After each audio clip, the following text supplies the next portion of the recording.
नमस्कार दोस्तों, स्वागत है आपका प्रभा एपी चैनल में। आज हम इस वीडियो में संस्कृत वाङ्मय के गीत काव्य एवं उसके लेखक को लेकर आए हैं। तो दोस्तों आइए देरी ना करते हुए देखते हैं गीत काव्य एवं उनके लेखक को। ये ऋतु संहार है, कालिदास की रचना है। इसमें 6 ऋतुओं का वर्णन किया गया है। ये मेघदूतम है, ये भी कालिदास की रचना है। इसे मेघदूत, दूत काव्य, संदेश काव्य भी कहते हैं। यह 2 खंडों में विभक्त है।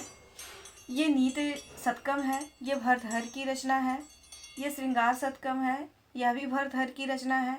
ये वैराग्य शतकम है, यह भी भरतहर की रचना है। और ये तीनों गीत काव्य हैं।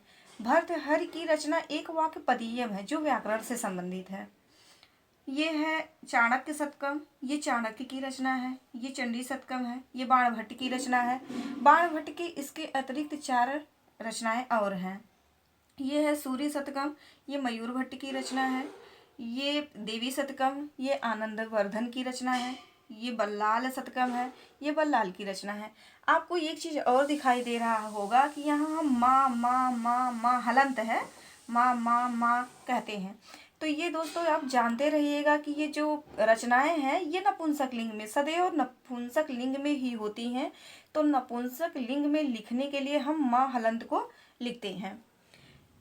यहाँ देखिएगा, ये है गीत गोविंद, ये जयदेव की रचना है। ये है गंगा लहरी, पंडित जगन्नाथ की रचना है। ये अमृत लहरी, ये भी पंडित जगन्नाथ की रचना है।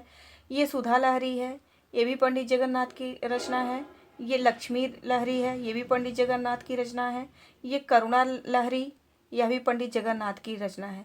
दोस्तों अगर किसी भी रचना को अगर आप ये देखते हैं, ज़्यादातर देखेंगे जहाँ लहरी लहरी लहरी लहरी लिखा हुआ हो तो वहाँ आप आँख मूंद करके लगा सकते हैं पंडित जगन्नाथ। और ये रचना देखिए भामिनी विलास, ये भी पंडित जगन्नाथ की रचना है। ये नीति सार है, ये घट करपर की रचना है। ये सुख संदेश है, ये लक्ष्मीदास की रचना। एक सुखनासोपदेश है, वो रचना नहीं है, वो गीत काव्य नहीं है, वो एक किसी ग्रंथ का एक छोटा सा भाग है। किसी ग्रंथ का क्या कह लीजिए कि कादम्बरी का वह छोटा सा एक भाग है। ये हंसदूत है, ये रूप गोस्वामी की रचना है।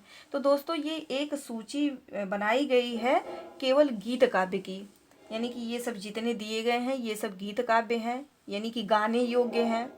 इसमें भी और अतिरिक्त, इसके अतिरिक्त भी और रचनाएं गीत काव्य से संबंधित हैं जो हम अगली वीडियो में लेकर आएंगे। दोस्तों यह वीडियो हमारी कैसी लगी? यदि अच्छी लगी हो तो कमेंट करिएगा, शेयर करते रहिएगा, हमारे चैनल को सब्सक्राइब कर लीजिए, साथ ही साथ बेल आइकन को दबा दीजिए जिससे लेटेस्ट वीडियो आप सबको मिलती रहे। धन्यवाद दोस्तों।